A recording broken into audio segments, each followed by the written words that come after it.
Yasu Malaka.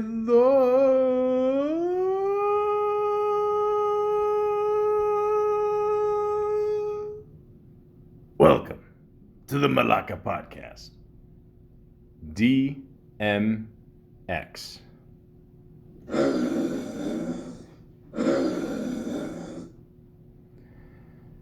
Ladies and gentlemen, if you grew up like I did as a 90s kid, that sound, you knew what was coming.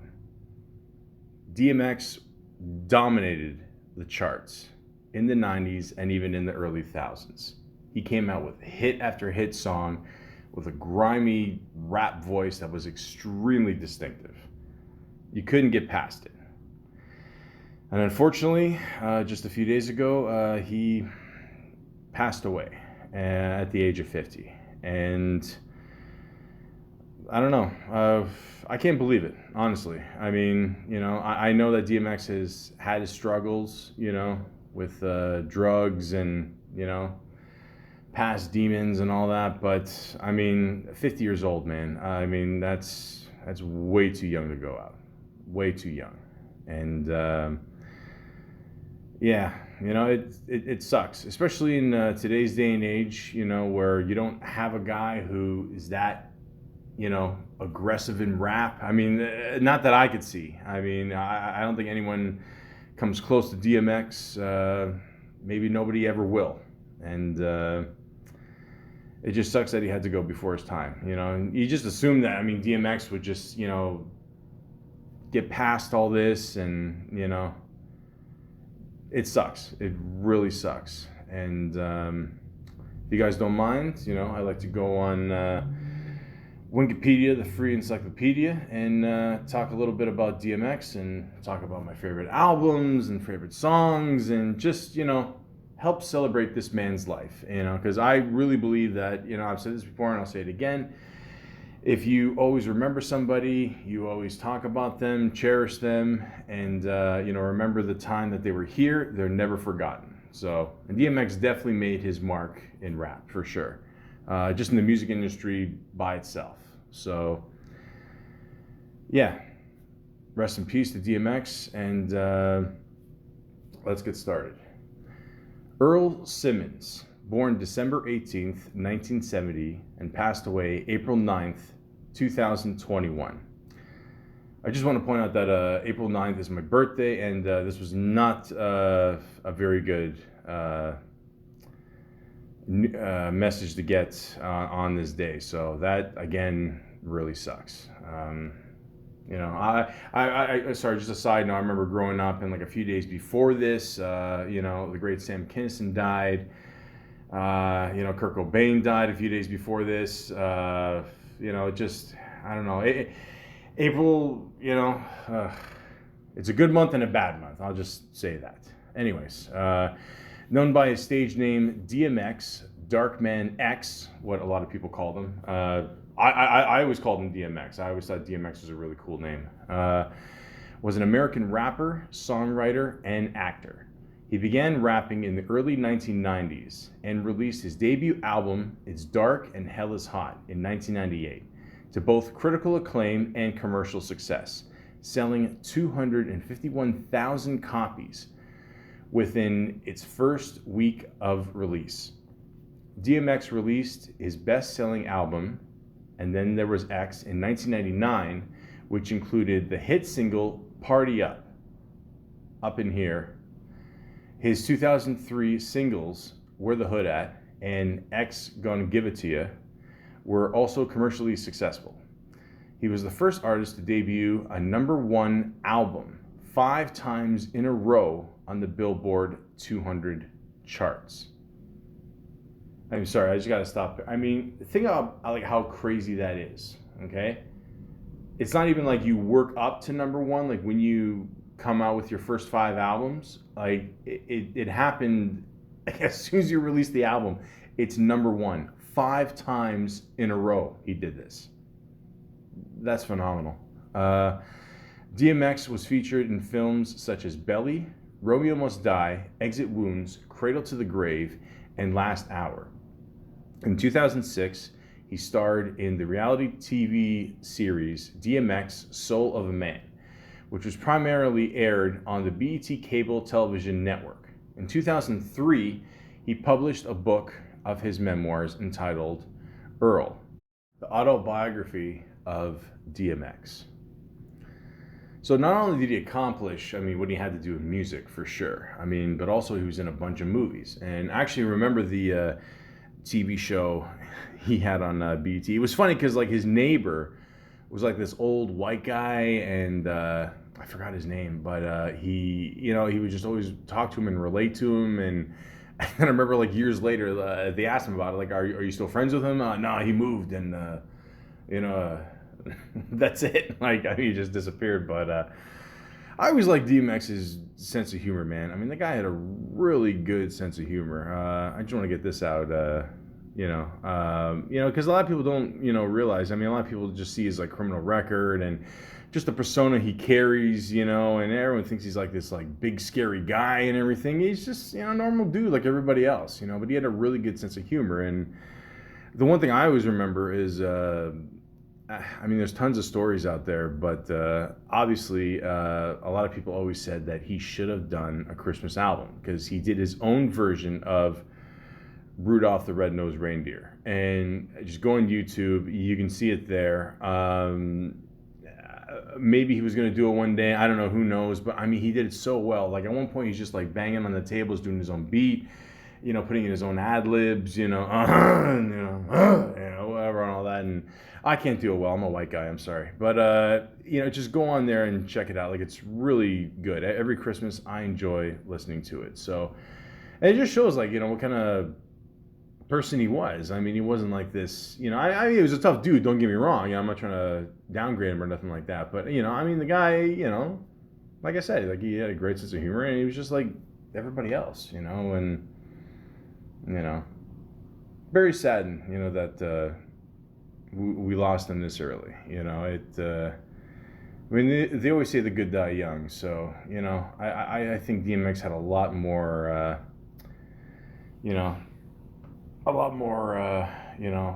more to do, for his life, and just, but, things happen. I don't know what to tell you guys, but anyways, also says here in his early life, Earl Simmons, and a lot of people always say it's funny that he was signed with Def Jam, with Russell Simmons, they have the same name, so it was almost like destined to be right there. Like I said here, he was born December 18th, 1970, with various accounts giving his birthplace as either Baltimore, Maryland, or Mount Vernon, New York. Now, again, this is Wikipedia. A lot of people always give shit to Wikipedia about having facts wrong sometimes. People just go on here and make up shit. I've never heard of him being born in Baltimore. I always just assumed it was Mount Vernon, New York. I always just considered DMX a proud New Yorker. So I'm just going to stick with that. He was the son of a 19-year-old Arnett Simmons and 18-year-old Joe Barker. Earl was Simmons' second child. She had given birth to a daughter, Bonita, 2 years prior, and later gave birth to one daughter, Shayla, and two stillborn sons. His father, Barker, was an artist who painted watercolor paintings of street scenes to sell at local fairs. Barker moved to Philadelphia and was largely absent from his life. It's funny, I didn't know that he did paintings. So, if anybody knows paintings, it takes a lot of time and effort. It is obviously considered an art. Maybe DMX remembers that, and, maybe that's where a lot of his creativity came from. It takes a lot of patience to do a painting. Trust me, I've tried and failed miserably. I know people in my life that do awesome paintings, that have drawn paintings for me, actually, which is pretty cool. So it does take a lot of time to do that. And, I got a feeling that somehow reflected on DMX's life.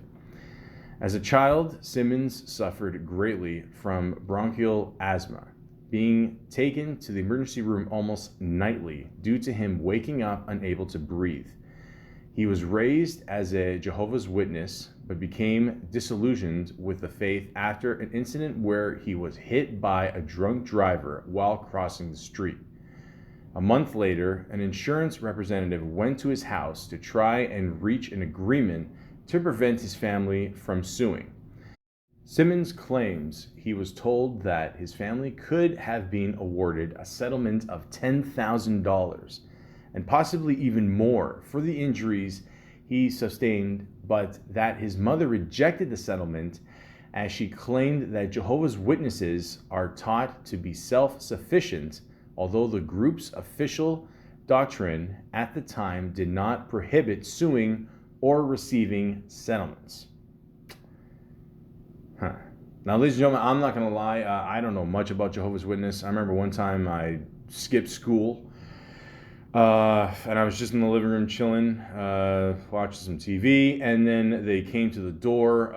They walk very slowly. I don't know if that was just the two people or if that's the way they, do things, but they showed up in black suits, white shirt underneath, and they waited there for a bit, and then I was like, guys, go away. I'm not supposed to be here either. And that's it. So, what I'm trying to say is I don't know much about the culture there.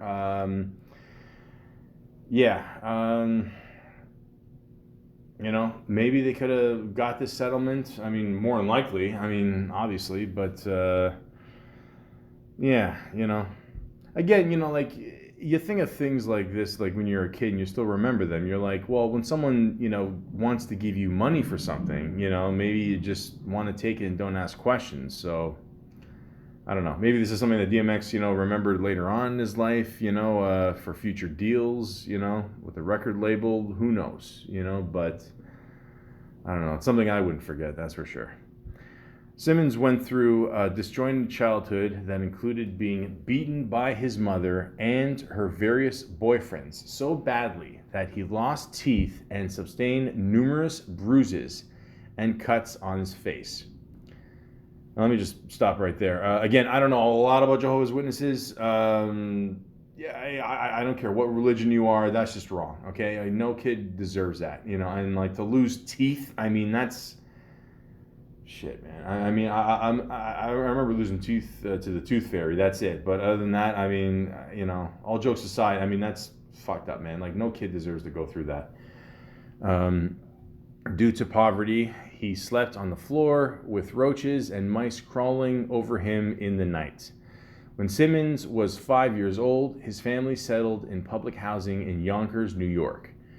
When he was 6 years old, his mother knocked out 2 of his teeth with a broom after he innocently erased something in her notebook.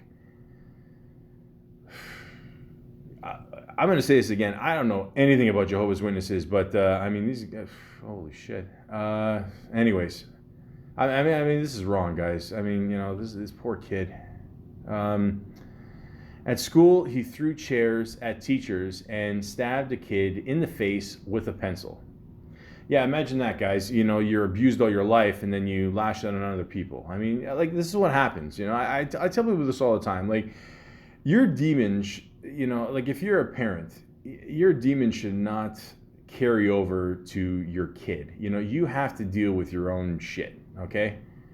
And I know specifically it's tougher in these times now, because we're all stuck inside because of COVID and, we got to face each other no matter what. But first of all, there's got to be I always say there's got to be a psych test for people that want to be parents. If not, then their kid should be just taken once it's out of the mom's vagina right at the hospital. But you can't expect to treat a kid like this and for him to not lash out. It's just not right. No matter what environment you're in, it's fucked up. I feel for him. When he was 7, an aunt got him drunk on vodka. The same year, he was jailed for stealing cakes from a market. One summer, his mother locked him in his bedroom, allowing him to only exit for trips to the bathroom. Wow, what a great mother, thanks. At the end of the 5th grade, at age 10, Simmons was expelled from school and sent to a Julia Dykeman Andrus Children's Home for 18 months. In what he described as a defining moment of betrayal, his mother tricked him by telling him they were just visiting the home. Then she enrolled him there. A few months later, he was arrested for arson in an attempt to burn the school down. He nearly killed his co-conspirator. Holy shit. Wow. Yeah, guys, wow.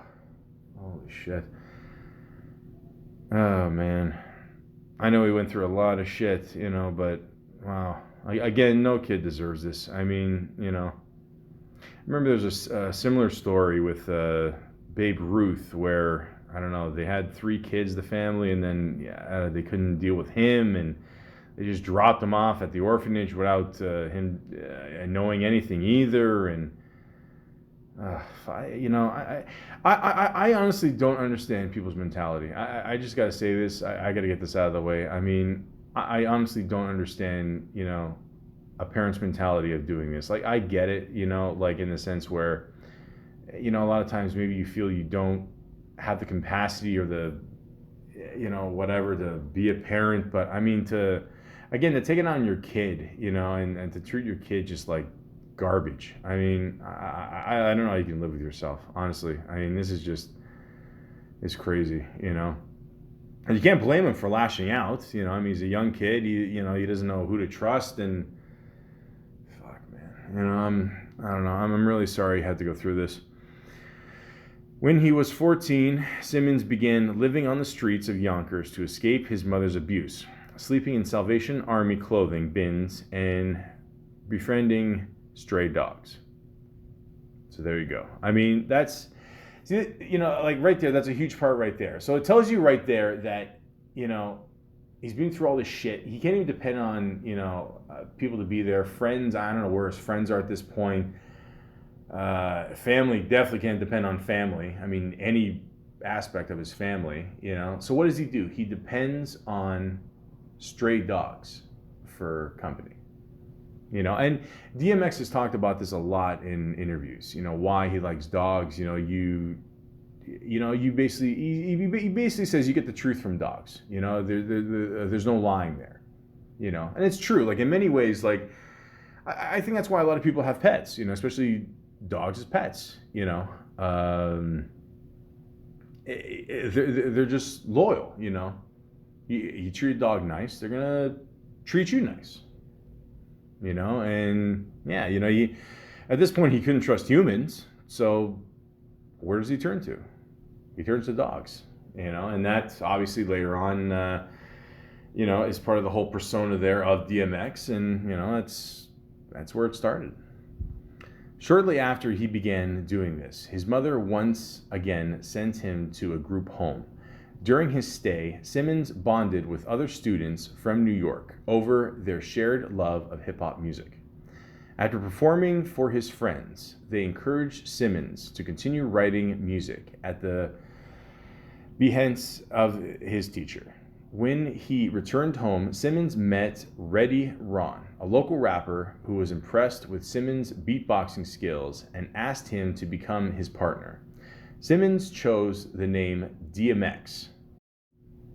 It later was also interpreted as Darkman X.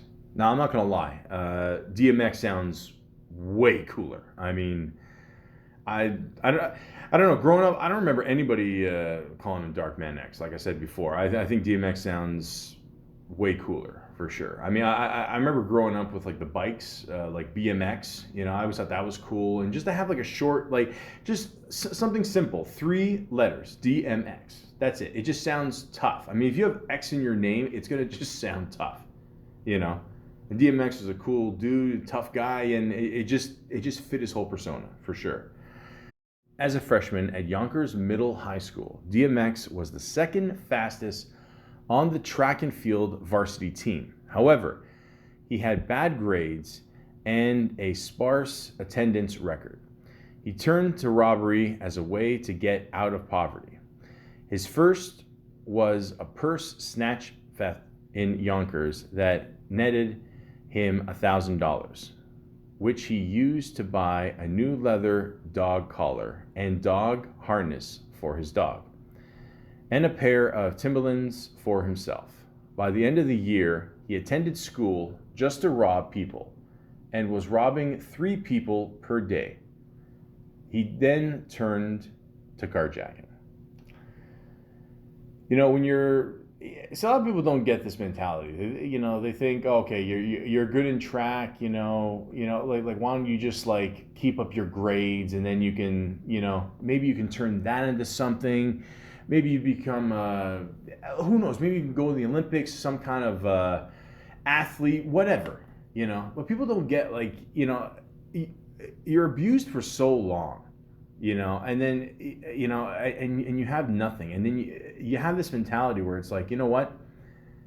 A lot of times, like, you feel that, yeah, I should have what that person has. And you know what? I don't have the grades or whatever to get it. At this point, that I'm very impatient, I'm pissed off. You know what?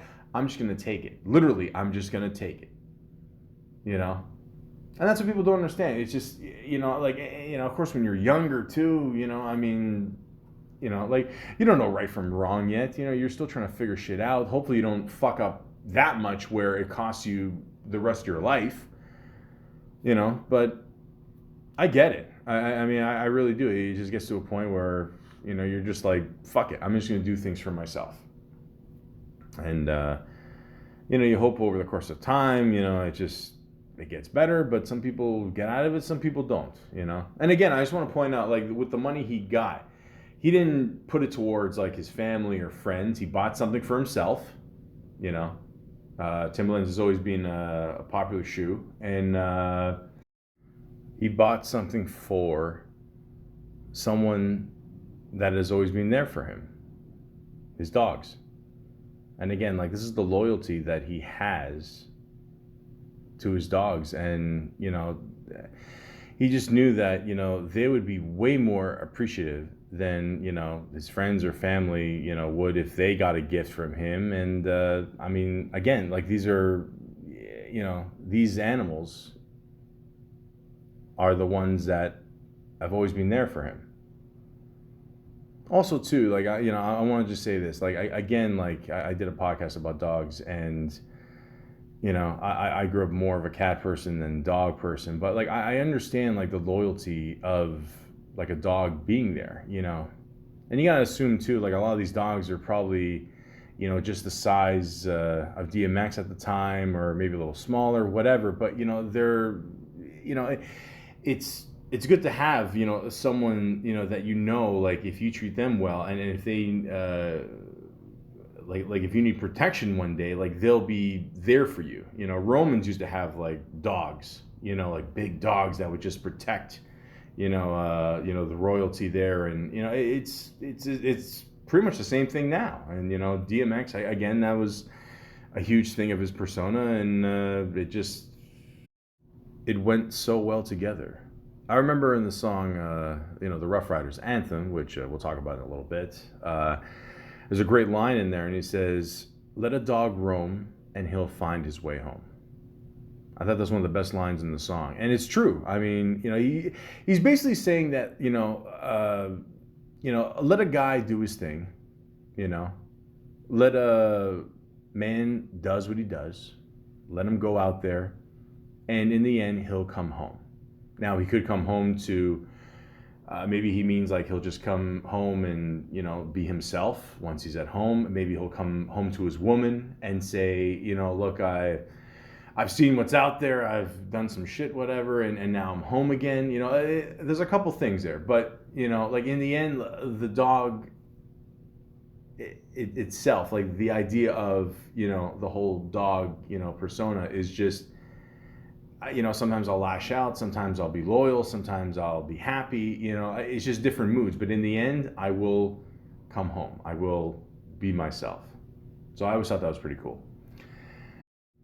Now, it says here, in his career beginnings, DMX got his start in the music industry at age 14 in 1984, when he beatboxed for Ready Ron. After serving time in prison for stealing a dog, he began writing his own lyrics and performing at the local recreation center for younger children. In 1988, while in prison for carjacking, he began dedicating almost all of his free time to writing lyrics and also meeting and rapping with K Solo. When DMX was released from jail that summer, he began producing and selling his own mixtapes, where he rapped over instrumentals from other songs and sell them on street corners, which helped him build a local fan base all over New York. In 1991, The Source magazine praised DMX in its unsigned hype column that highlighted unsigned hip-hop artists.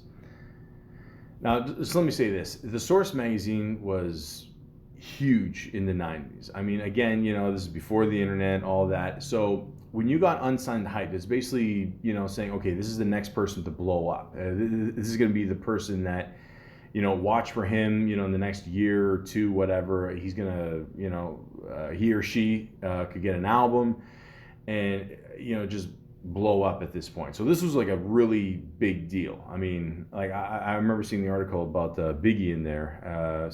It's, they predicted a lot of careers. So, I mean, this was a really huge deal for an artist just starting out. In 1992, Columbia Records signed DMX to its subsidiary label, Rough House Records, which released his debut single, Born Loser. He released his second single, Make a Move, in 1994. He made a guest appearance alongside Jay-Z, Ja Rule, and Mike Geronimo on the classic underground track, Time to Build, on Mike Geronimo's debut album in 1995. Now, at one point, DMX was signed way before. We'll get to 1998 in that awesome year. I mean, it's basically like when Jim Carrey's year in 1994. But anyways, I think that was a good comparison. But anyways, at one point, a lot of people don't know this, that Jay-Z, Ja Rule, and DMX were a group. I mean, they were sort of a group. Irv Gotti, who ran the whole Murder Inc. Franchise there, they want he had a good idea. He wanted all three of these guys to form a group, and I think they recorded 3 songs together, and this was one of them, obviously. And but it never happened. But listen, all 3 of those guys, had awesome careers, obviously. So things worked out in the end. But imagine if those guys put out a project, one album, just whatever. I mean, what could it be? Who knows? Also says here, when he signed with Def Jam and all the commercial success that came with it, DMX recorded tracks for September 1996 to January 1998 for his debut album. During this time, he had guest appearances on Mace's singles 24 Hours to Live and Take What's Yours, the Lox single Money, Power, Respect, and LL Cool J's single 4, 3, 2, 1 created a strong buzz for the then unsigned rapper. So all these songs were awesome. I don't think they make Takes What's Yours a video, but the other 3, blew up. For sure. We all knew the Lox, LL Cool J, Mace. All these guys were big time names at the time. Of course, this is before LL Cool J started doing the TV show there. The Lox, all these guys have done, great success by themselves as well. Mace, he was a rapper, then he wasn't a rapper, then he was a rapper, then he wasn't a rapper. All great songs. And people were like, who's this guy, at the end? Like, he'd always sing, more at the end of the song, too. So, and back then, it was a big deal. I don't know if it is so much now, but, if you had a feature on a song, and if you were, the last person on the song, that's okay, you're the guy. That's what everyone's waiting for. You had the first verse, second verse sung by the same person or whatever, and then that last person came in and just killed it. And DMX would always do a great job. He had that whole persona there. The voice. Would just come on there. Again, I can't do it. I'm sorry, but I grew up more of a cat person. Anyways, yeah, I mean, like, people were like, who the fuck is this guy? I mean, when is this guy coming out with an album? And it says right here, in February 1998, DMX released his debut major label single, Get At Me Dog, on Def Jam Records. Also featuring Chic Luch from The Locks, obviously. Is it Luch or... Yeah, Chic Luch. Yeah, I said it right. Fuck off. Anyways. Yeah, it was a great song. Now, I just want to say this. As a Canadian, okay, so this is the thing that threw me off when I first heard that song. A year before that, or maybe just about a year before that, there's a Canadian song done by the Rascals, featuring a lot of people. Too many to name at this point, and it was called Northern Touch, and it had the same beat, And this happens a lot. I don't know, and again, I'm not accusing anybody of stealing shit or whatever, because I mean, listen, I've been listening to rap forever. It gets to a point where, I don't know, I hear people rapping over the Uchi Wally beat, and, it's just, and I'm like, yeah, dude, I've heard that years ago. I like the original, whatever. So I like both songs. It just threw me off because I was like, oh shit, I've heard this song before, And then the video came on with him in the tunnel. For those of you who don't know what the tunnel is, it's a huge deal. This is where a lot of performers performed in New York. It basically looks like a tunnel, like it really is. And it's just grimy, and it just, again, it fits DMX's persona like perfectly. The video's in black and white. It just exploded, this single, and again, people were like, okay, when's the whole album coming out? Okay, so like it says here, the single received an RIAA certification of gold. All right, so that's how big just that song was by itself. His first major label album, It's Dark and Hell is Hot, which included the single Rough Riders Anthem, was then released in May 1998. The album debuted at #1 on the Billboard 200 charts in the US and sold over 5 million copies. In December 1998, DMX released his second album, Flesh of My Flesh, Blood of My Blood. It debuted at #1 on the Billboard 200 and went multi-platinum. So, in the same year, which I think is the first time this has ever happened, you have a rapper who comes out with his first album, then his second album in the same year, both at #1. So 2 #1 hit albums. I think it's the first time it's ever done in the same year. And what's crazy is, It's Dark and Hell's Hot. I'm going to talk more about that later. This is a great album, classic album for sure. But he only had 2 singles. It had Get At Me Dog and then Rough Riders Anthem. I remember the Rough Riders Anthem, was released way later as a single. I mean, like from February to May. What we got? February, March, April, May. Like 4 months later, another single hits. Right before summer. And everybody was just like, holy shit, what the fuck is this? I mean, this song is fucking insane. Like, again, I'll talk about it more later. I'll talk about the albums later. But it just took over, And then in the same year, he comes up with another album. And that's #1. But I remember, like, when the second album came out, like, we're still listening to the second album. But at the same time, like, we're still stuck on the first album. It rarely happened back then. I mean, nowadays, forget it. I mean, people come out with singles every week, because they have to, because, music is here today, gone tomorrow. It's a popcorn fart hit, whatever, But DMX, came out with some awesome songs, And again, like, great songs on Flesh of My Flesh, Blood of My Blood. But we were still stuck on the first time. We're like, wait. Let's get, the Rough Riders Anthem gave him way more attention, like once that song came out. The rest, again, I'll admit, white people are always late to the party. And, we finally caught up and go, okay, yeah, we got to listen to this album and we got to listen to this album, and DMX, in 1998, he just ruled, Like I said, we saw him on the singles before, then he came with the album, then another album, boom. He was on top of the world. That's it. He was the #1 guy in rap, if not in one of the main people in music for sure.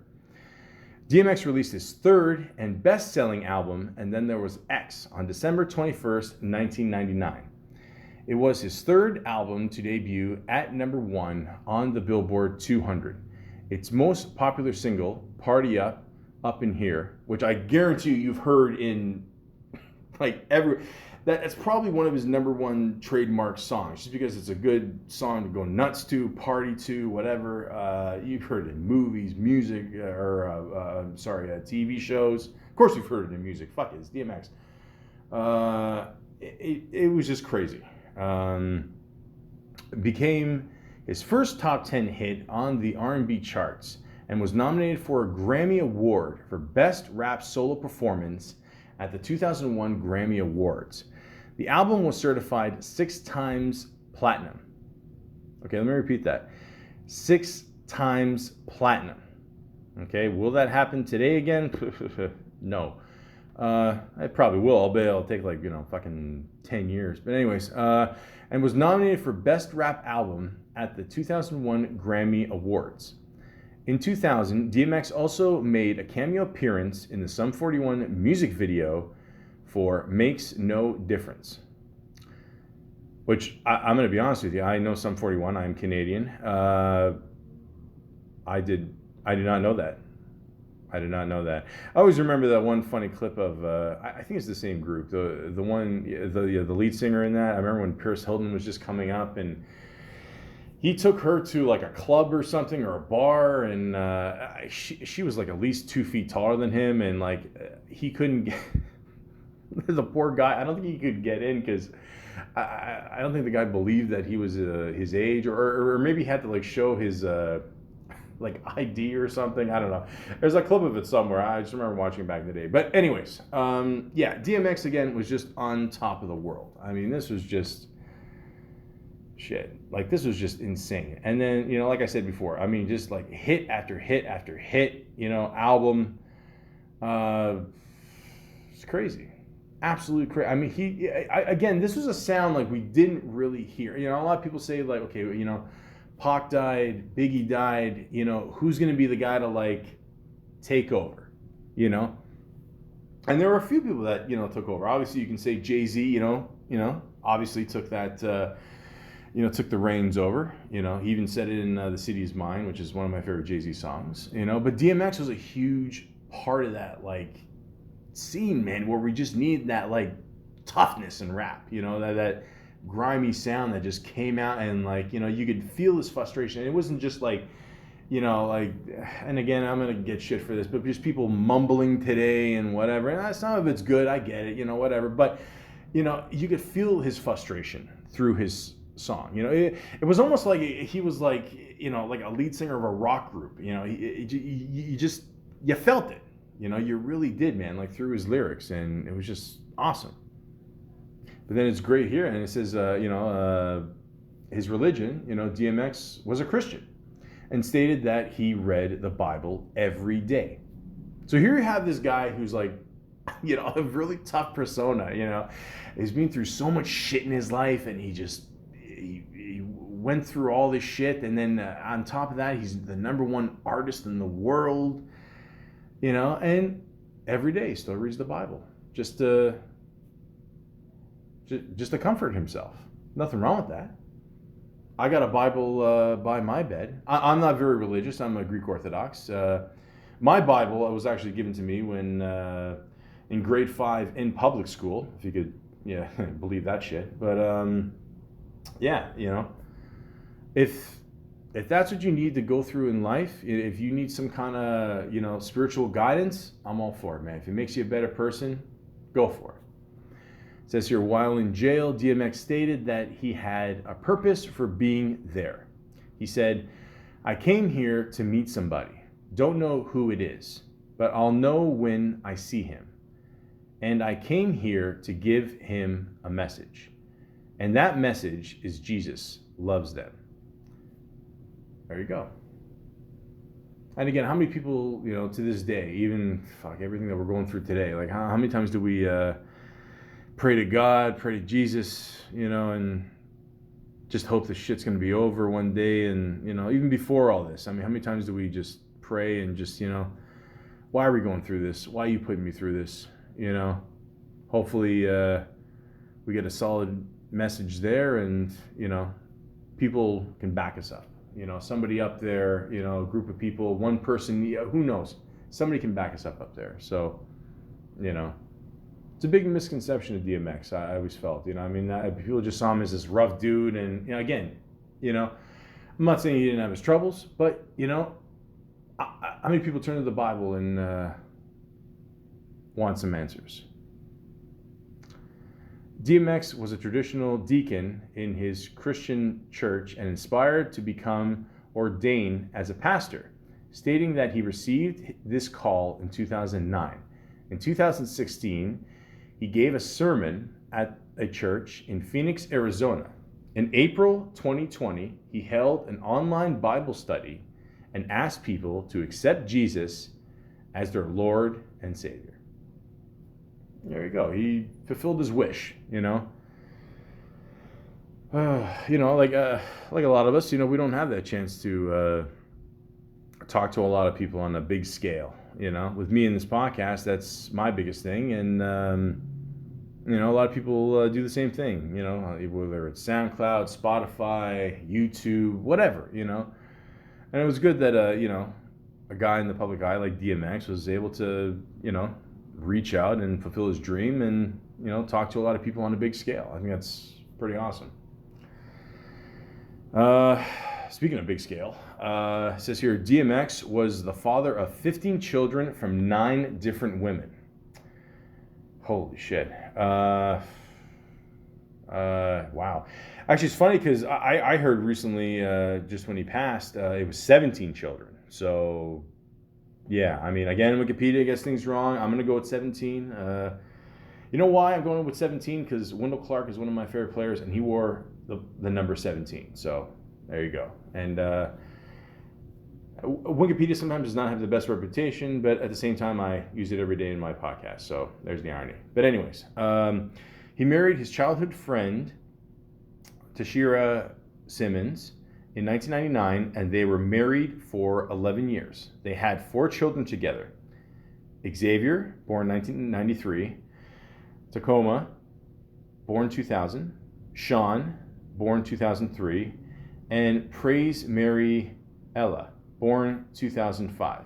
In July 2010, after his first 3 incarcerations that year, Tashira announced her separation. They remained friends, although in 2016, Simmons accused DMX of missing his $10,000 a month child support payment. With 17 kids, I'm sure you're gonna miss a couple payments, okay? Oh geez. Damn, that's, wow, okay. He's giving Bo Diddley a run for his money. Wow, that's... How many people do you need for a soccer team? Like what, maybe 12, 13? Holy shit. That's...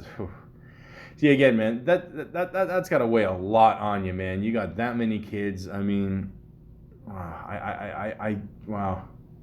And having one kid today is probably a pain in the ass. Holy shit. Wow. Also says here that DMX had multiple extramarital affairs during his marriage to Simmons, some of which produced children. DMX and Monique Wayne, a Maryland resident, fought over her claim that he was the father of her son born in 2004. She sued him repeatedly for defamation and for child support. After genetic testing proved that DMX was indeed the father, it sounds like an episode of Murray. In January 2008, DMX was ordered to pay Wayne $1.5 million. Fuck. She better have diamonds on that pacifier. But a judge vacated the judgment in May 2008. DMX also fathered a child in 2008 and fathered 2 children with ex-girlfriend Yadira Borrego. In 2009, his daughter Sonova Jr. was born. In 2011, his daughter Aaliyah, which is kind of funny because they, DMX and Aaliyah were pretty close. They did a movie together. I'm going to talk about that in a little bit. Was born. His 15th child, Exodus Simmons, was born to his fiancée, Desiree Lindstrom, on August 16th, 2016. Somebody tells me she's not related to Nicholas Lindstrom, but yeah, that's and again, I heard 17 kids. Wow. I mean, I get it. It feels better without having a condom worn during sex. I completely understand that, but I mean, there's got to be a limit here. I mean, holy shit. Wow. That's damn. Finances and bankruptcies. Yeah, no shit. DMX earned $2.3 million from his songs between 2010 and 2015. DMX filed for bankruptcy 3 times. His first filing was on July 30th, 2013, citing his child support obligations as his prior claim. The filing was challenged by the United States Trustee Program and was dismissed by the U.S. Bankruptcy Court in Manhattan on November 11, 2013. Oh, jeez, I'm getting snipped after this. I mean, this is just, 17 kids, man. Oh my God. Good Lord. I mean, oh, Jesus. You know, you hear these stories and you're just like, oh my God, like how do you how do you deal with all these kids? I mean, oh my God. I mean, it's, and you feel for the kids because you're like, and then you think, oh my God, like my dad's just out there doing his thing. He's literally, Papa was a Rolling Stone, and again, but like I said, family problems are solved by family members only. Okay? All right. Now, obviously, he had, other feuds other than his baby mamas. He had the feud with Ja Rule for a bit. Did anybody not feud with Ja Rule? I mean, Jesus. Rule, baby. Listen, at one point I heard that he went to a club or something with Ja Rule there, and then Ja Rule kind of summoned him, you know what I mean? Like, oh, tell him to come. It's like, dude, come on. I don't know if that's just true. I'm just saying, if you're friends with somebody, you don't summon them, if you become famous or whatever. I'm just saying. That's, And then I had a little feud with Jay-Z there, but nothing big. I mean, nothing bullshit, First of all, Jay-Z's another guy you want to feud with, okay? That's let's just get that out of the way, okay? Jay-Z, I love you. And Beyonce too. And, little bullshit stuff. That's all, But you fight with friends, and then eventually, you get, nice little party going. You say, fuck it, what were we fighting over? Bullshit stuff, Legal trouble is not bullshit. This is a lot of stuff here. Oh my God. Wow. Okay, we got time, right? Okay, why not? DMX says here he was in jail 30 times for various offenses, including robbery, assault, carjacking, animal cruelty, reckless driving, driving under the influence, unlicensed driving, drug possession, probation violation, failure to pay child support, pretending to be a federal agent, and tax evasion. Now,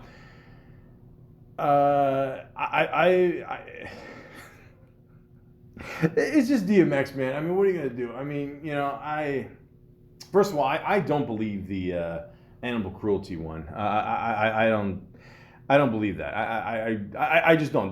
That's just me. But The funniest one is by far pretending to be a federal agent. I mean, basically the whole story goes, I think he was with his buddy in a car or whatever, and I think they were at the airport or whatever, and they had these like cop lights on the car. They had like a microphone, whatever, and they're just pretending to pull people over and whatever. It might have been gunpoint. I don't know. I wasn't there, folks. But I mean, it's just.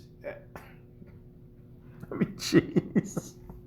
Can you imagine like you're at the airport and you're just like you're like ready to go on your vacation to like I don't know Spain or something, and then all of a sudden like DMX like just pulls up on you. Give me the purse, dog. Ow, ow, ow. First of all, you're like, holy shit, this is DMX. Second, he's literally barking at me. This is fucking awesome. And third, you're like, this has got to be some kind of like camera show or something, you know? Like, I don't know. Like, this is just insane, man. But again, it's just, these are just all classic stories with DMX. Even him being on like Dr. Phil. Yes, Dr. Phil had DMX on. A great episode. If you got the chance, check it out. It really just shows like how much, how funny of a guy DMX is. And, he doesn't, he shares he's got his demons and all that, but he doesn't take his life too seriously. But at the same time, he should take it more seriously. And Dr. Phil's trying to convince him of that. And, he's got the crowd going there, and he even recites his one line from Lord give me a sign, his one of his songs there, and it just it created a whole different viewpoint of what people, especially white people, see or how they portray DMX, so. But yeah, I the thing that just shocks me is that he did a lot of shit like after 1998, where his career exploded, and it's just on some level it's just like what is it? You can take the criminal out of the person, or no, you can't take the criminal, or I don't know. You guys know what the fuck I'm trying to say here. But the point is, it was still in him. You know what I mean? And I mean, it was just a way of. I don't know, just showing, you can still do it, and, nobody controls them, and, it's like how The Wire ended, with that guy, I forgot his name, like, I don't know, he made his money, and then he goes out on the street, and he still, takes over his corner, and he's just standing there like, you know what, I'm legit now, but I could still go back easily if I wanted to. It's just a way of saying that, hey, I can still do this, but you don't have to do this. Again, speaking from a white guy, I get it. But again, it's street cred and all this shit, and but like it's got to be a point in some time in your life. Let's just be honest, where you just got to say, this is fucking stupid. Like you can't do this anymore. You can't. I mean, what are we doing here? I get it, you want to pull a prank on your buddy or something, but I mean, you're at an airport, which is technically. I mean, is it government owned? I don't know, whatever. But still, an airport, I mean, let's be honest, ever since 9/11, these guys don't fuck around anymore, so, hey, oh, I'm exhausted.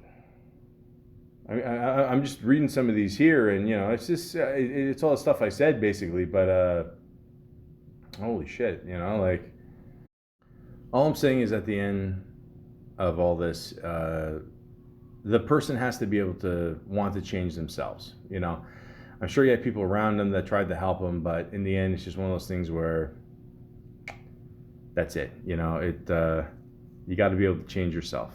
And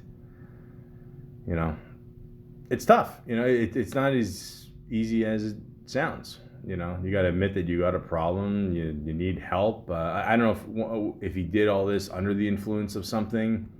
Maybe he wasn't, I don't know, but either way, I mean, you got to get help, So those of you out there that, feel the same way, or you have to do something to, or if you're a man, you got to prove your manliness by whatever, I'm not saying DMX was trying to do that, but I'm just saying, I mean, there's a lot of people out there that feel that, you have to do something to, to tell the world that you're not, constricted, like a dog, right? I mean, I've seen dogs in cages. I mean, they don't look happy.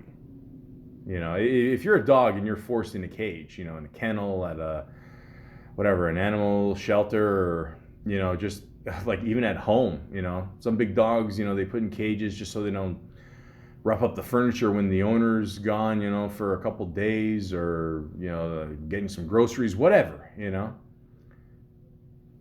Yeah, well, I'll be leaving enough food for a couple of days. Nobody actually does that. Yeah. I still can't believe people leave dogs in cars that are like 30 degrees. I mean, I don't know. These people should be charged. But anyways, yeah, you know, you can't do it. And, you know, DMX had that dog persona, and I'm sure a lot of it, you know, bled into that. So, you know, it sucks. It just sucks. And what really sucks is this one story here, which I still can't believe. He told it on the Block Party podcast with Talib Kweli, who is an awesome rapper. I mean, I don't know when him and Mos Def are finally going to make another album, but I don't know what's going to come, that or Detox, so we'll see. But anyways, yeah, it says here, Simmons said he became addicted to crack cocaine when he was 14 years old, after Reddy Ron tricked him into smoking a marijuana cigarette laced with the drug while he was counting money after a night of robbing people. You know, and you watch the clip of him on the Block Party podcast, and you see it on YouTube, and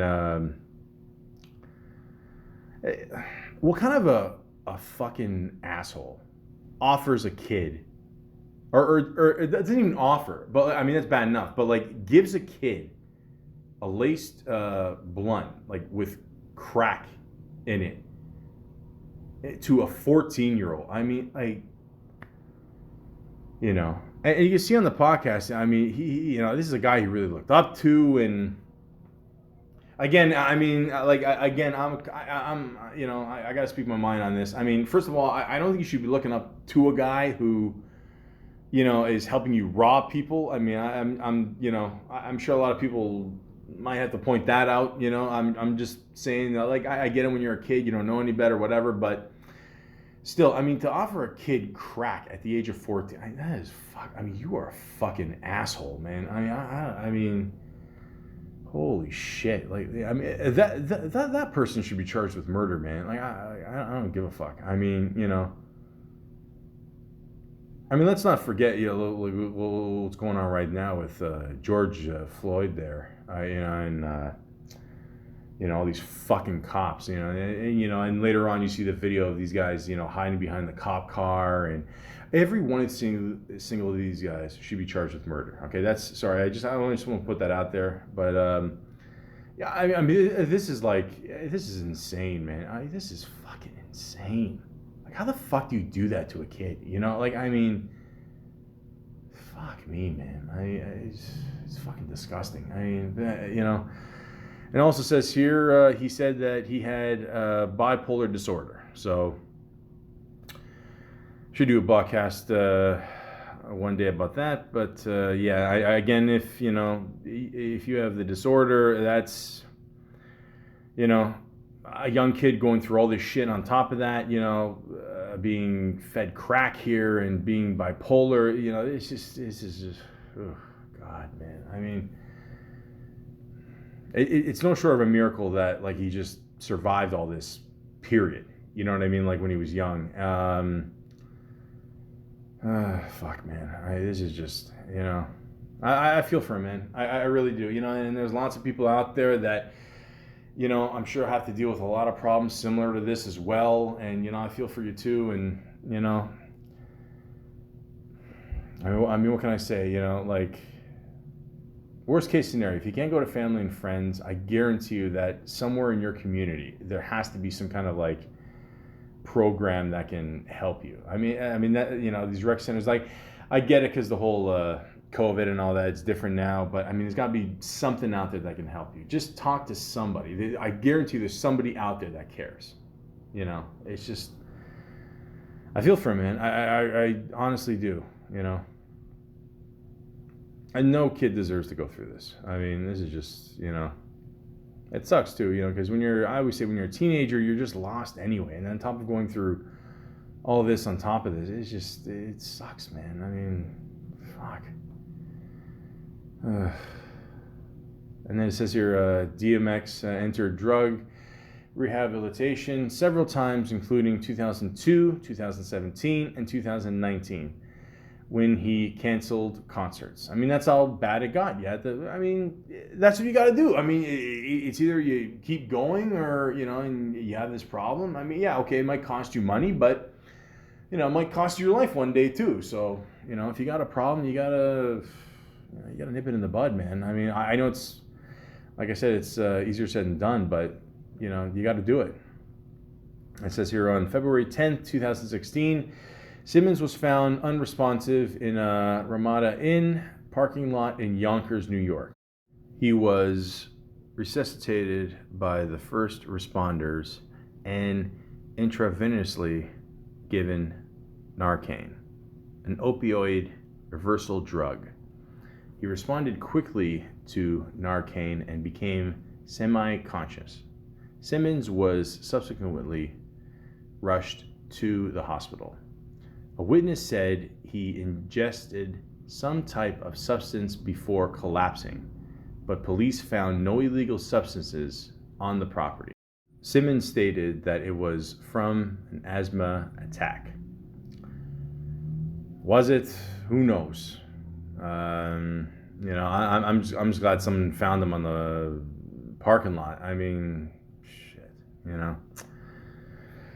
Oh, man. And then on April 2nd, 2021, at approximately 11 p.m., Simmons was rushed to White Plains Hospital, where he was reported to be in critical condition following a heart attack at his home, possibly resulting from drug overdose. The next day, his attorney, Murray Richmond, confirmed Simmons was on life support. That same night, Simmons suffered cerebral hypoxia, oxygen deprivation to his brain, as paramedics attempted to resuscitate him for 30 minutes. Simmons' former manager, Nakia Walker, said he was in a vegetative state with lung and brain failure and no current brain activity. His manager, Steve Rifkin, stated Simmons was comatose and that he was set to undergo tests to determine his brain's functionality, and his family will determine what's best from there. On April 9th, 2021, Simmons was pronounced dead at the age of 50. We were praying there, and, we were hoping, despite not having any, brain activity, maybe it could be a slow recovery, but, unfortunately not, guys. Yeah. It sucks. I mean, at the age of 50, man, so young. I mean, and I just saw him on Drink Champs, too, which is another podcast that Nori, I know him from, I know him as the name Noriega, but yeah, they were just talking like about a month ago, and everything seemed cool, man. It just, it's like that Jay-Z song, it was all good just a week ago, and that's it. It sucks, man. It really does. And they had the shrine just outside of White Plains Hospital. People putting stuff there and pictures, and it sucks, man. It just really does. I mean, you think a guy that went through all this, would just live to be forever, because that's what happens, in a lot of cases. But unfortunately, it just didn't happen. And one thing I want to say too is a lot of people are saying, this is like he suffered from COVID, and like he got the shot and that's what killed him. Shut up. You know what I mean? Don't say stupid shit like that. You know what I mean? Oh, it's a conspiracy with the government. Fuck off. Don't, on top of everything, man, don't say stupid shit like that. You know what I mean? You have no proof. Fuck off. I mean, this is not the time to say shit like that. So, But you know, the thing with DMX is he left a hell of a legacy, man. I mean, you know, one thing I always loved about DMX is when he performed on stage, it was just him. I love that, you know. I always said that, like, and that's one of the reasons why I'll be honest with you, I don't go to rap concerts, is because you know I want to hear just the person speaking, you know, who's actually rapping. That's it. Like, I get it, you know, you want to bring your people with you, you know, and all that, but like, I mean, there's like 12 people on the fucking microphone. They're just, you know, talking away, and I can't hear anything. You know, like Steve Harvey said in the Kings of Comedy. Yeah, you know, no man, I want to, I want to hear just you. You know, he's right. I mean, you know, something that my generation lacks. But he went on there by himself. You know, a lot of times he would go there. He would pray on stage too with the crowd as well, and you know, he just did it himself. I loved it. I always loved that because I don't know any other rapper that. Every other rapper has like a group has like a hype man or a bunch of people behind him. Like he did it by himself. That's it. You know, maybe you have a DJ in the background sometimes, whatever. You know, but you know, he did it for the most part. He did it himself. That's it. I mean, that's all you need. You know, we go to a concert to see that one person. Like, you know, we don't want to see you lip sync or dancing. You know, we just want to see you. We want to see how much you actually give a shit about your music, and you know how much feeling comes through there. And with DMX, I mean, I don't know. I always felt every time he rapped, it was like his last time. I mean, that's how passionate the guy was, and you could clearly see that in his albums. And you know, he came out with a total of 7 albums. As far as I know, he didn't come out with any like mixtapes or nothing like that. Just, you know, he was on compilation albums, you know, with the Rough Riders, obviously, you know, and songs he did, you know, with other people, of course, you know. But there's so many to name. I mean, I wouldn't even know where to start. Like the sound of the in the beginning I did was from a song that he did with Foxy Brown called Dog and a Fox. That's simple. That's it. Good song. Get you hyped, you know? That's it. Foxy, I'm still free for a date if you want. The point is, you know, like he always stood out on any track he would ever do. And if you guys don't mind, I'd like to talk about his albums. Obviously, the first album is called It's Dark and Hell is Hot. Good title, man. I mean, honestly, you know, you saw everything that he had to go through before this album. Yeah, that's probably was his attitude at the time. And yeah, it is, you know. Again, like DMX was very simple and to the point, you know, like with his messages. I always felt, you know, and that's another reason why I think people loved him, you know. I mean, he could give you, you know, the whole history of his past through his raps and everything like that, but it was just very chill, you know. But at the same time, it came with that like aggression, you know. Songs like his first single, Get At Me Dog with Chic Luch, you know. I mean, the video, like I said before, the video was great. You know, it showed the whole attitude. It was a good introduction to DMX. Then, obviously, the Rough Riders anthem came out, and whew, holy fuck. Which is produced by Swiss Beats, which was his first beat that he ever did. Okay, if I mean, I could do a whole podcast on Swiss Beats for sure. I mean, he's one of my favorite producers of all time. Fucking phenomenal guy.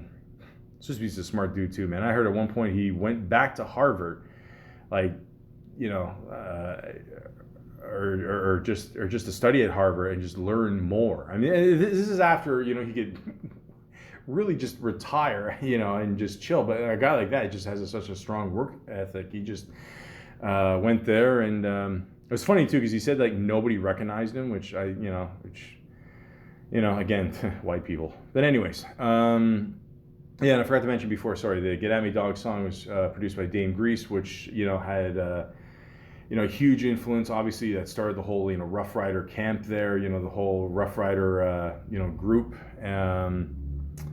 But yeah, I mean, this song took over. I mean, this song was everywhere, and I mean everywhere. You walk on the street, people are bumping this in their cars. It was everywhere. The song was massive. I mean, to this day, you could argue what is the bigger hit, Party Up or Rough Riders Anthem. I mean, if there's any song that got, the Rough Riders going, it's obviously the Rough Riders Anthem. I mean, this song was crazy. Songs like Let Me Fly was great too. Great instrumental there. Again, produced by Dame Grease. But then at one point he showed his softer side on the song How's It Going Down, And again, it probably threw off a lot of people because, he had this like tough persona, But at the same time, he could still do, kind of a chill track, talking about, a woman he liked. And this was produced by PK. And, very chill track, Again, a big difference between this and Rough Riders Anthem, But again, like this is how skilled DMX was. And I'm sure he wanted to show off, what else he could do. He's not just, about making the anthems and whatever. And, he even said at one point, like he did not want to do the Rough Riders Anthem. He didn't want to do it, which obviously he said later on it was a good decision he got pushed into. But, he just wasn't feeling the beat. And,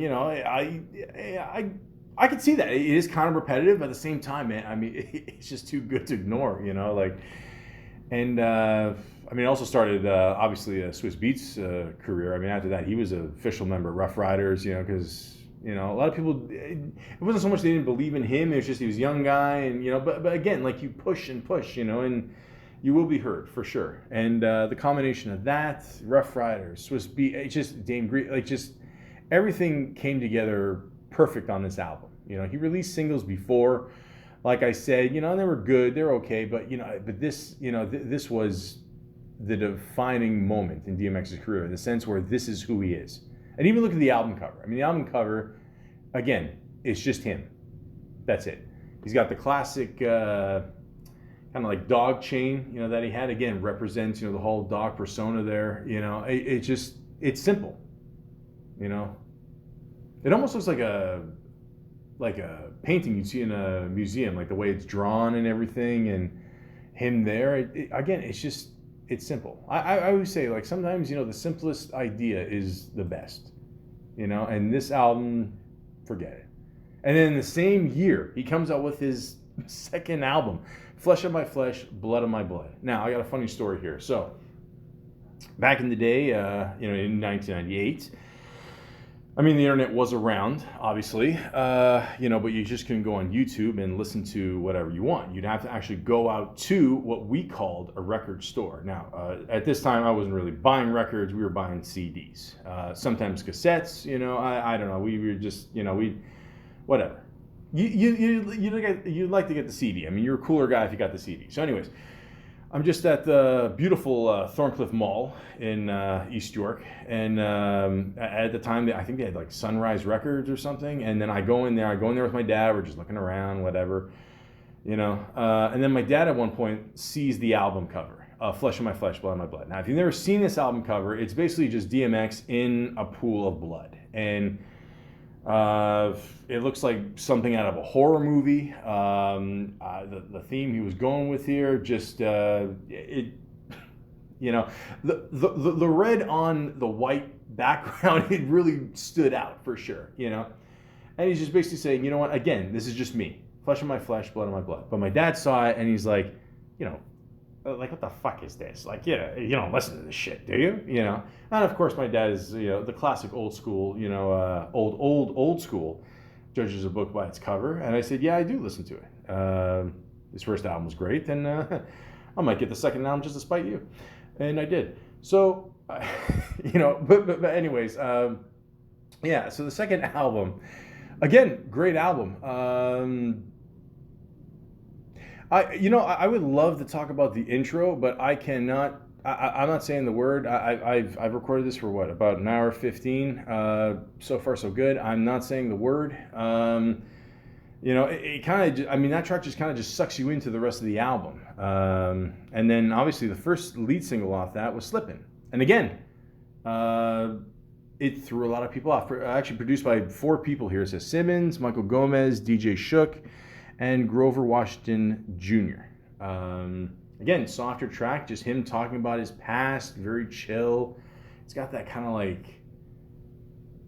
like soothing, but like kind of I don't know how to explain it. Like it's almost like a song that you hear at the end of a movie of a person walking away, and and then shows the credits. You know what I mean? Like again, it threw some people off. It was like, oh, okay, so this is going to be your first single. Like we were expecting another Rough Riders anthem or something. Like, but again, he just broke it down. Everything. That, or not everything, but a lot of things that he'd been through. In his life, and yeah, again, showing a different side, and yeah. What I found interesting was, I forgot about this. He did a song with Marilyn Manson. Again, The Omen. Interesting track, I'm not gonna lie. Produced by Swiss Beats. Yeah, definitely. Yeah, Swiss Beats was definitely all over this one. He was in what? 1, 2, 3, 4, 5, 6, 7, 8, 9, 10. 10 out of 16 tracks. Okay, so these guys had a really good combination. Okay, these guys were like Snoop and Dre. Okay, so again, it just worked. Also, the track "We Don't Give a Fuck," produced by Irv Gotti. I always heard a rumor that it was about Ja Rule, but I don't think so. But I mean, it doesn't. I mean, why would it be produced by Irv Gotti, right? I mean, it doesn't make any sense. So that's a good song. It's all good. Again, I love the guys. I would love to say some of these lyrics. I just want to. I just want to have a career. So a No Love for Me, good party track too. Blackout with the Lox and Jay-Z. A lot of great tracks, man. I mean, the momentum just kept going with this album. So again, first rapper to ever have 2 #1 Billboard chart listings in the same year. Premiered at #1. Okay, so again, 1998 was DMX. Plain simple. But again, it didn't stop there. The next year, he released another album called And Then There Was X. Okay? So, what's cool is you look at the album cover too, and like it has the distinct X. I mean, like it did before, but this one's like really like in your face, and it's even before like DMX. Like it's on the background. You know what I mean? Like, I don't know. Maybe I'm reading too much into this, but it's almost he's saying that, like, this is more important, and he's got the scripture there. He's got his head down. It's almost like he's praying. You know what I mean? So, again, great album cover. And yeah, again, this is a huge album, guys. I mean, the lead single was What's My Name? Cool video. The video kind of reminded me of the Lenny Kravitz video. Remember, like, you want to go my way there? It's just him in a room with a bunch of people and the thing, whatever. And even Jay-Z made an appearance in the video, and produced by Self Service and Irv Gotti. So again, like, he never lost that connection, with Irv Gotti. I'm sure even back then Irv Gotti was saying, "Hey guys, you guys gotta make a group together." I've seen that guy hyped up over a game of Monopoly, which, by the way, I will absolutely challenge Irv Gotti to a game of Monopoly any day. And I play by the rules too, okay? I know that you cannot trade a property if it has a hotel or houses on it. So I'm right there with you. And, again, it had the huge song. I mean, probably again, you debate this or Rough Riders Anthem, the Party Up in Here, produced by Swiss Beats.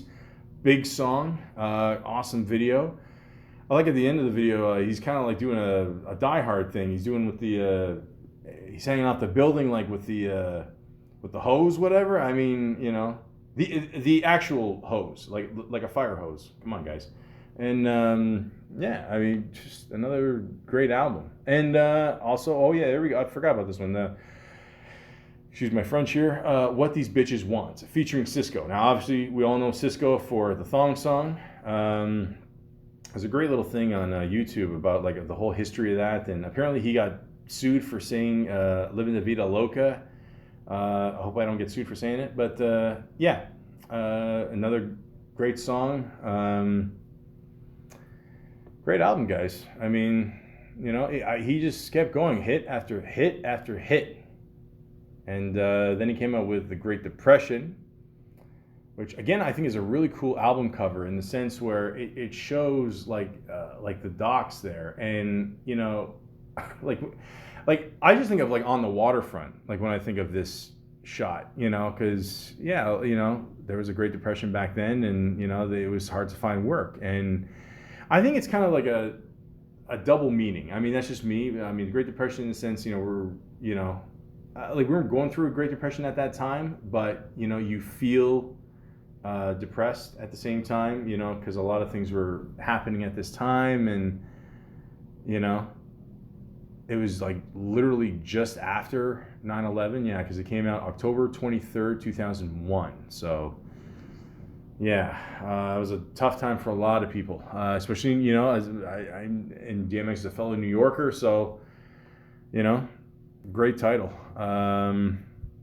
Yeah, great album as well. The one song, Who We Be, was probably the biggest track on this album, I would say, and it's just him, like, the video is crazy too. It's just him in like a cell, and he's just like, again, this is where he really shows off his like frustration through his lyrics, and he's just saying, like at one point he's just, he's just saying a bunch of shit here, and it's just really powerful, and the way he delivers it. The video is really good. It's produced by Black Key, Melvin Hip, Armstead, two guys. So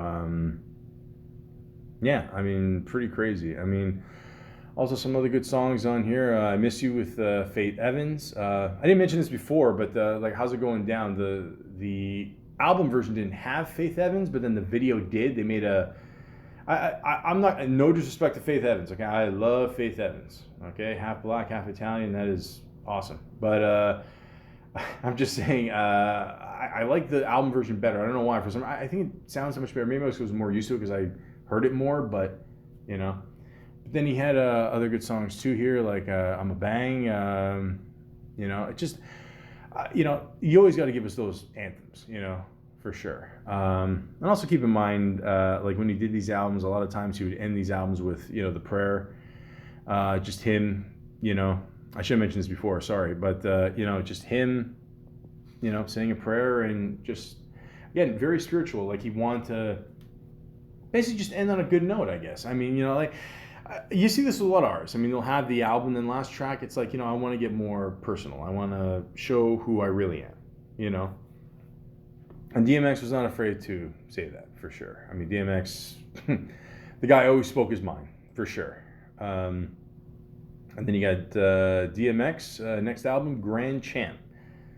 First time he's not on the cover, he just has a dog, which I'm not sure. I assume this is his dog. It looks like a pretty powerful dog. And I've said this before, and I'll say this again. Pit bulls always get a bad reputation, And again, it's the owner, okay? It's got nothing to do with the actual species of dog, okay? You treat a dog nice, it's going to be nice. You treat it like fucking Michael Vick did, then yeah, it's going to, fucking attack somebody, obviously. I mean, holy shit, it's science, guys, come on.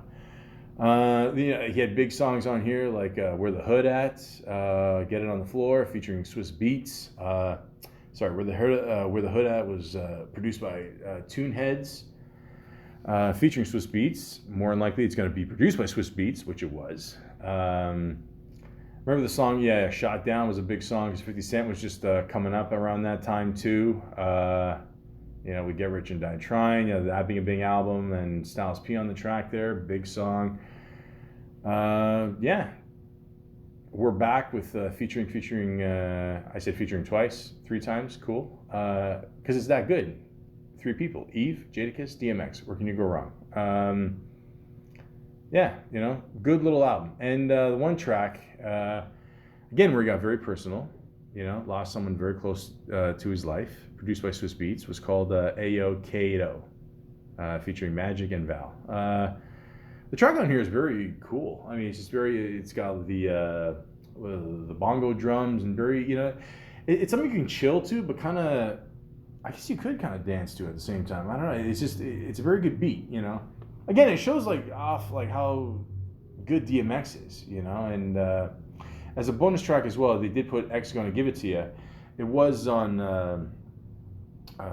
the one soundtrack there. I'm going to get to that in a bit, but it was a bonus track. I mean, originally he said they wanted, like he wanted the song on this one, and they worked out a deal where he puts on the album and on the soundtrack. So I mean, this track will get you going too, you know. So I think I was a really talented artist, you know. I mean, again, it's like people say, you know, DMX, he comes across as like tough guy and, you know, more harsh or whatever, but you know, I mean, you listen to one of his whole albums. I mean, you get a feeling of what he's really about, and you know, what you know, like how talented this guy really is. The next album is called "The Year of the Dog."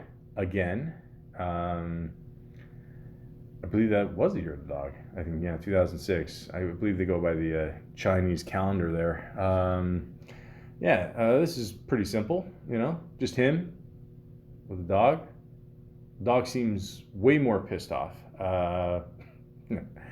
But yeah, just his album was all right. I mean, you know, the problem was I felt, you know, as DMX was making albums, I feel, you know, and this is no disrespect to, you know, the production team he worked with, it wasn't as strong, you know. Like the problem is, like, you had a huge track like Rough Riders, Anthem, and you know, Party Up, and you know, people expect like the whole album to be like that, and it doesn't work like that, especially with a good rap album. I mean, you know,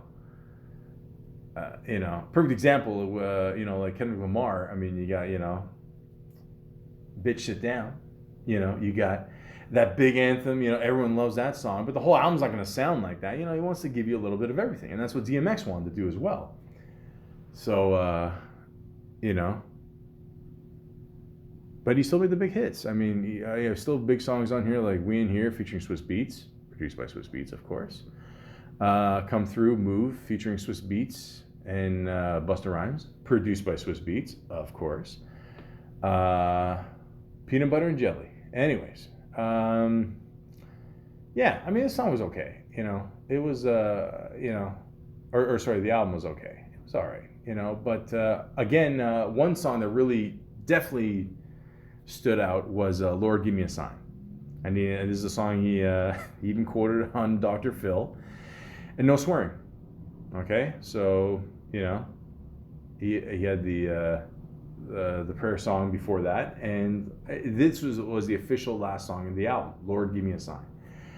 And you know, he's just speaking to God, you know. And I think it surprised a couple people, you know. They're like, you know, with no swearing and whatever. And and even before, I forgot to mention this, even with Slippin' on the album, it's an edited version. I mean, you can go out there now and find the dirty version, but it was weird, like when we first listened to the album, he edited that part out, or just all the swears and all that. So I think this one, he wanted to do a song just with no swears, nothing, you know, getting in the way. Nobody can say, oh, well, you edited this or whatever. No, just a great song. A very powerful song, too. Produced by Scott Storch, which there was a rumor for a while he was from Newfoundland, which, again, was from Wikipedia, which is, I think, complete bullshit. But, yeah, I'll look up his catalog as well. I mean, holy shit, this guy's done everything too. But yeah, again, a very powerful song. So good way to end the album. And his last album was released in September 11th, 2012, called Undisputed. And the album cover it's just black background, red letters, DMX. That's it. Very simple. And yeah, this album was okay. I mean, you know, the one thing that really just kind of threw me off was he did a song with MGK. Now MGK, you know, good artist. I listened a little bit of his last album there. It's he's singing now. He's not really rapping anymore. I thought he was a pretty decent rapper, but and then he was even questioning this on the Breakfast Club. He was like, "Why MGK? Like, why'd you pick him?" Because I mean, you look at MGK, you look at DMX, it doesn't. Something doesn't fit. Let's just be honest. It doesn't fit, you know. And then he said that he's better a rapper than most rappers, you know. So cool, you know. The track worked. A nice little track there, and you know. Other than that, I gotta be honest, there's no other tracks that really stand out here. But then again, I haven't listened to this album in a while, but again, you know, it wasn't as strong, you know? I don't know, Swiss Beats is only on a couple tracks on here, Dane Grease, you know, I don't know. You know, well, the track I Don't Dance was even produced by J.R. Rotem, and yeah, I mean, it was an okay album, you know? It's... But still, to have like 7 albums, to have this many albums, like it is just, it's crazy, you know? And let's be honest, I mean, the majority of the albums did extremely well, you know? It's just all the stuff behind the scenes with DMX that kind of, you know, ruined the shit, you know? And it sucks. And people, it was basically just, it was more about his outside activity than it was the actual album. So, I mean, did that cloud a lot of the, production, you know, and rap on his future albums, you know, I don't know, but, you know, but even at the same time, he was still doing movies, okay, making the videos, you know. I mean, one of my favorite things that he did was he showed up on Mad TV and he did a skit with Ari Spears, who I absolutely love. That guy's awesome. And yeah, you know, the whole joke is like he would show up, being DMX, and Ari Spears is dressed like a grandma, you know, with the gray fro wig and, you know, the pink dress, and he sounds exactly like DMX. So they're just going back and forth, you know, son, hey, grandma, you know, like, yeah, it's fucking hilarious.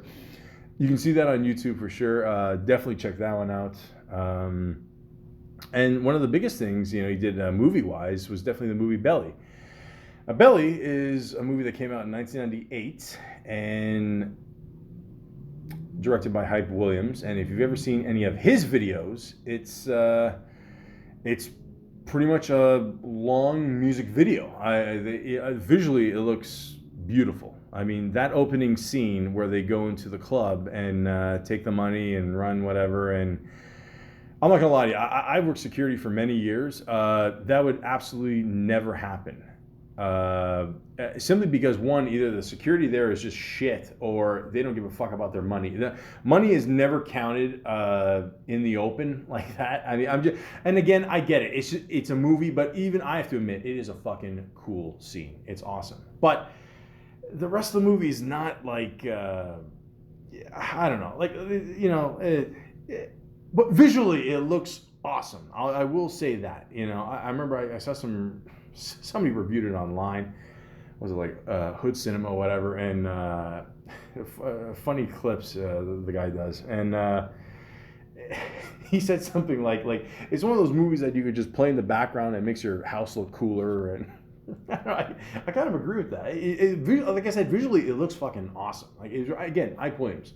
Go on YouTube. Put in Hype Williams videos, like, enjoy the show. I mean, during the 90s, early thousands, you know, people could actually afford $1 million videos today. I mean, unless you're a huge artist, I guess maybe it might happen, but probably not. I mean, there's no point spending $1 million on a video when you can do the shit on your phone, I guess, you know, but yeah.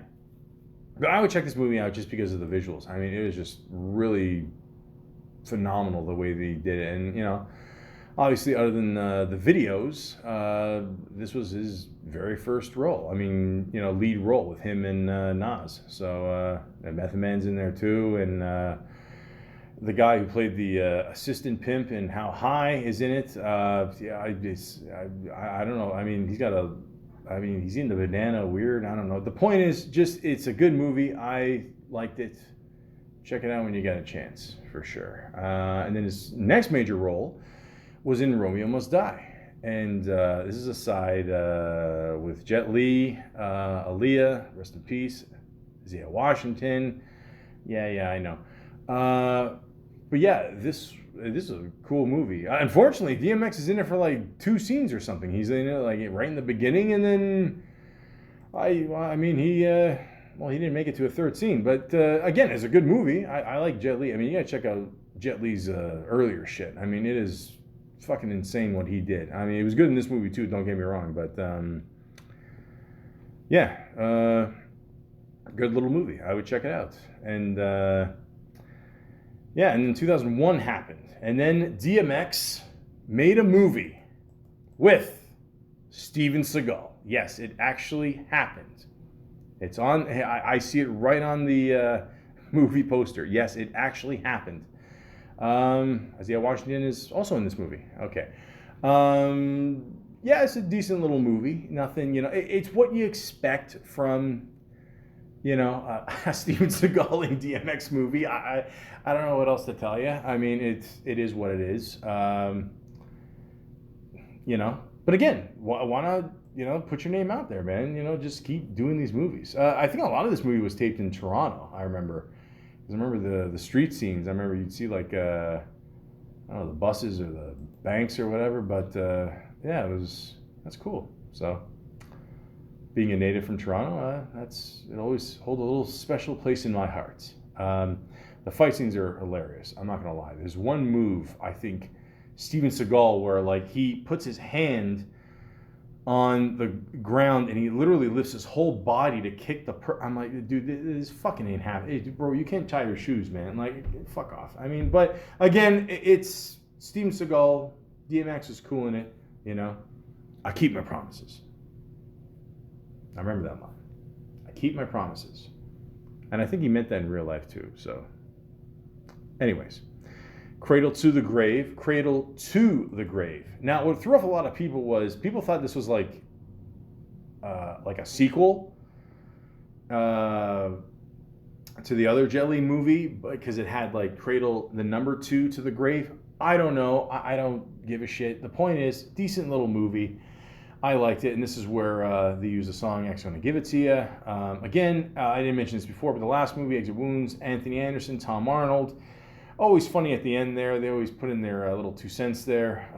Like I said, it's a decent little movie. Nothing, holy shit, like this is, Hype Williams video. No.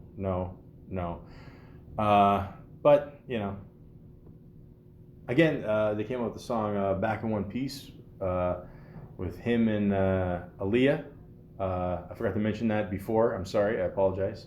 They had a very good relationship. A lot of people thought, they might have dated or whatever, but I don't think anything happened there. So rest in peace to Aaliyah as well. Then he did a Def Jam Vendetta, which is a huge deal at the time. Just a whole bunch of rappers getting together on the video game console and just fighting it out. So, of course, you got to put DMX on there, He was on the show Eve. He played Exxon. That's Xenon. I don't know if I'm saying that right. I don't remember this show, Eve. This isn't with, no, not the rapper. Oh, it was with the rapper Eve. Oh, shit, really? No, fuck off. She had a show? I didn't know that. Hold on, wait. Following Eve and her group of friends as they experience the highs and lows of life. Oh, it has the guy that she went out with in barbershop there. That was the douchebag. Yeah. Oh. Lasted for, what, 3 seasons? I didn't. How come I never heard of this? The fuck? Okay. What happened to Eve, man? I don't know. We could use another Eve album, Rough Riders. Always wanted to say that. Okay. Third Watch. He was on that for an episode. Never Die Alone.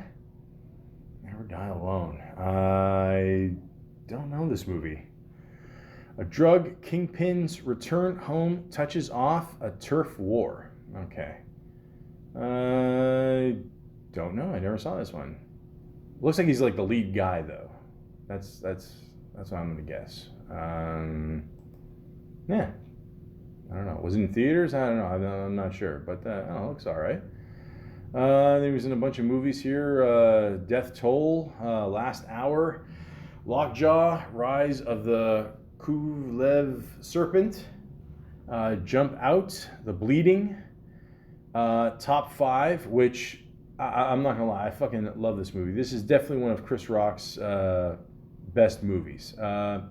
Hilarious, lots of great cameos in there. At the end, I mean, there's a part, spoiler alert, 1, 2, 3, go. He's in jail, Chris Rock's character, and then all of a sudden you hear,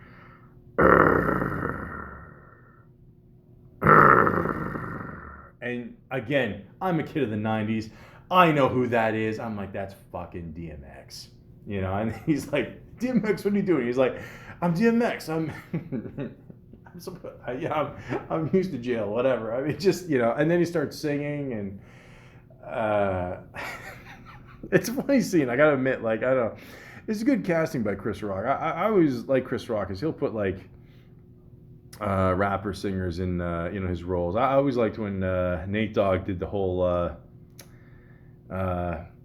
narration for his movie Head of State, where he tries to become president, and then I think in real life 4 years later Obama gets elected. So but yeah, this is a really funny movie. Got lots of funny people in there. Rosario Dawson, JB Smoove, Gabriel Union, Cedric the Entertainer, Kevin Hart. I like Cedric the Entertainer. He was trying to steal the hangers from the hotel room. Oh, they got the lock on them. Oh, they got the lock on them. So yeah, very funny movie. DMX does a great role in this one. Yeah, he's really funny. He's only in it for like a little bit, but it's worth seeing the whole movie for sure. Absolutely. Then he was on the TV show Fresh Off the Boat.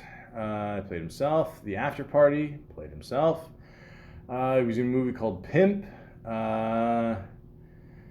Then he was in something called Beyond the Law, Fast and Fierce, Death Race, Chronicle of a Serial Killer, and post-production, he's got a movie coming out called Fast Vengeance. And I was gonna read you the plot, but there's nothing here. I assume it's got something to do with vengeance, and it happens fast. And he's got one film that's still apparently filming, so I'm not sure if they filmed his part or not. It's called Dogmen, spelled Doggmen.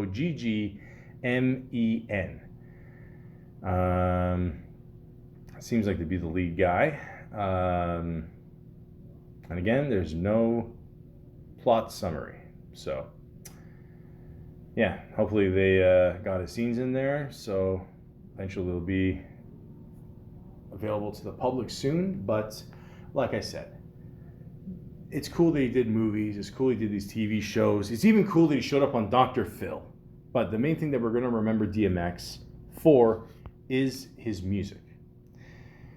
And one of my favorite songs that it never gets talked about, he didn't even do it on the whole DMX versus Snoop Dogg in the Versus battle, which is excellent, by the way. At one point, he tells a funny joke where, you know, he admits he gained a couple pounds, and, you know, Snoop Dogg is, you know, skinny, and, you know, like if he takes off his shirt, you know, they're going to look like the number 10. You know, I thought that was good. So, you know, again, it showed off, you know, like a lot of, you know, skills that DMX has got. He's a funny guy, you know, he still got it. And, but the one song I always loved, and technically it's a Funkmaster Flex song.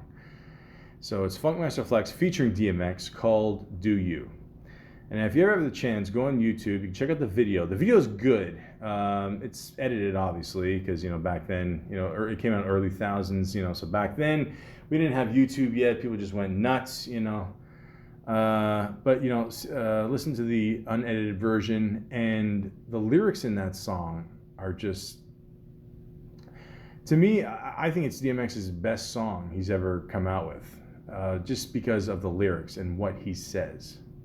Now, I'm going to read off some of the lyrics here, but like I said before, I don't want to get into shit. So, Instead of saying the obvious word, I'm just going to say dog or dogs. So just keep that in mind.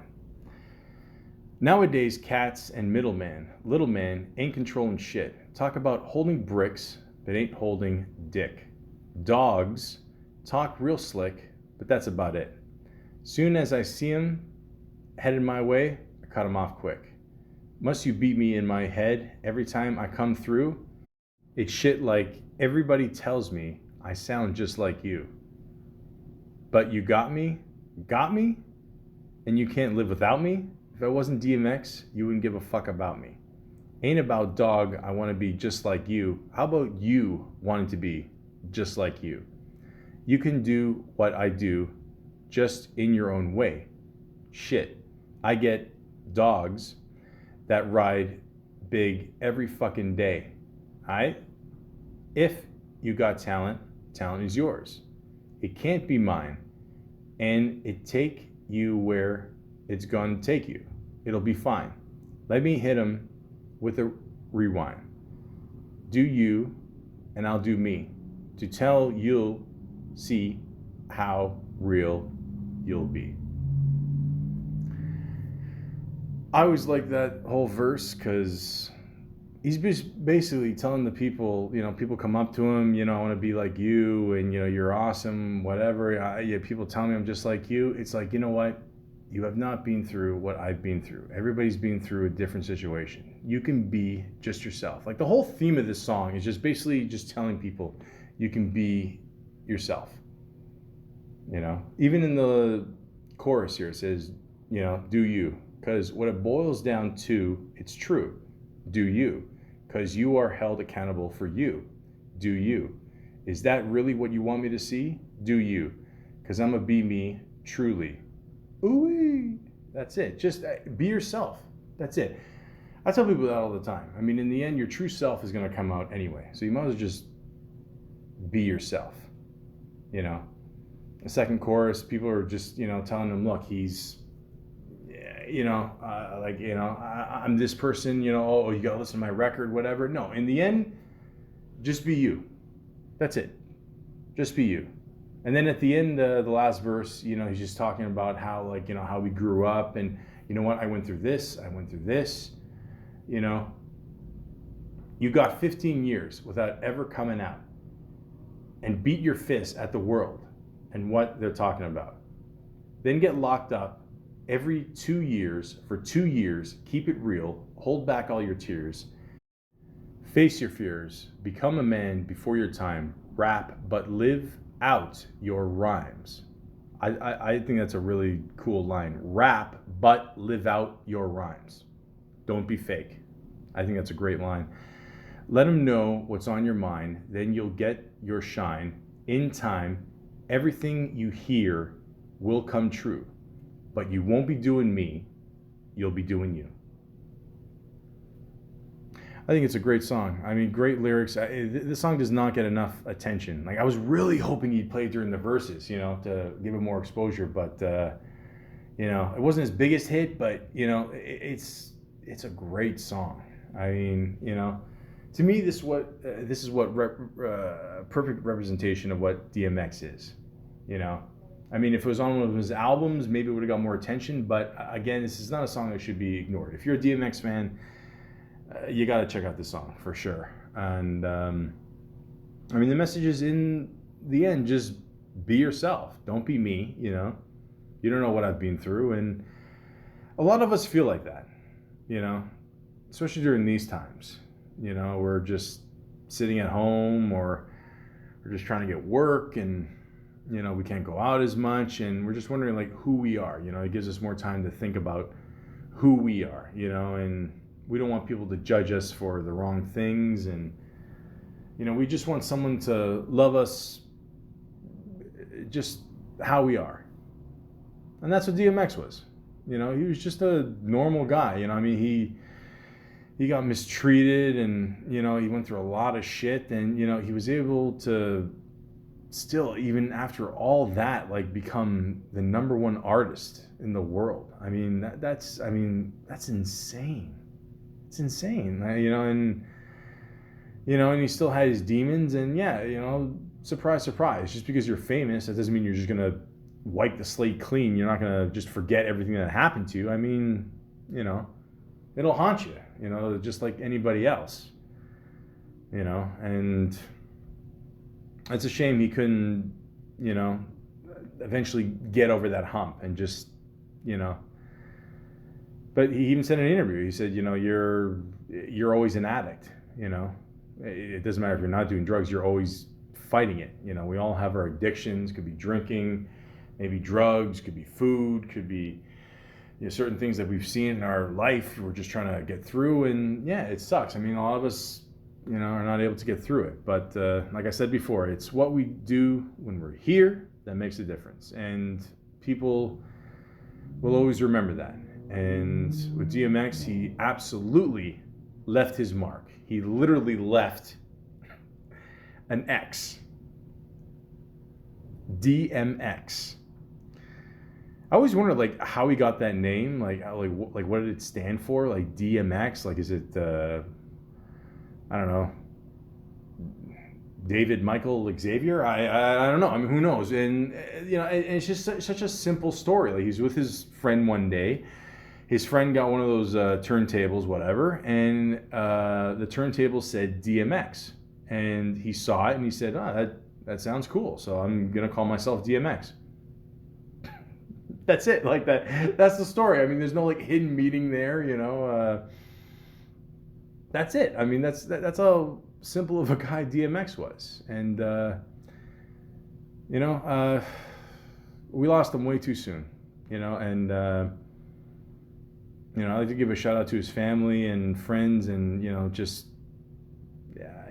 providing years of music and entertainment, man. I mean, the guy was a cool dude. Honestly, I mean, he had his demons. I get it, but you know, who doesn't? So, you know, he definitely made his mark. And I heard a story recently that Jay-Z and Beyonce bought his the rights to all his publishing for $10 million, and they're just going to give it to his 17 kids.